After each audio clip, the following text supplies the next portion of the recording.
It is the puja time আর vegetable chop বানাবো না তা কি হয়? To a Bengali vegetable chop isn't just a food, it's a flavour of memory. তাহলে চলো দেখে নেওয়া যাক কিভাবে বানাচ্ছি। প্রথমেই স্ক্রিনে দেওয়া উপকরণগুলি দিয়ে ভাজা মশলাটা বানিয়ে গুঁড়ো করে নেব।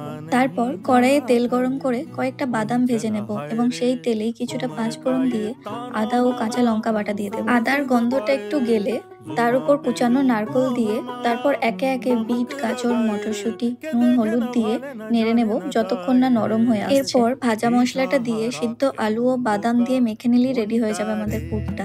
তারপর হাতে করে লম্বাটে আকার দিয়ে কর্নফ্লাওয়ার ও ময়দা ঘোলে ডুবিয়ে ব্রেড ক্রামসে কোট করে নিতে হবে ভালোভাবে। সবগুলো রেডি হয়ে গেলে কড়াইয়ে গরম তেল করে একে একে এবার চপগুলো গোল্ডেন ব্রাউন করে ভেজে নিলেই রেডি হয়ে যাবে ভেজিটেবল চপ। পুজোর আড্ডা হোক কিংবা শীতের সন্ধ্যের জলখাবার, এইরকম গরম গরম ভেজিটেবল চপ হলে আর কিচ্ছুই লাগবে না। আচ্ছা, রেসিপিটা কেমন লাগলো কমেন্টে জানাতে ভুলবেন না।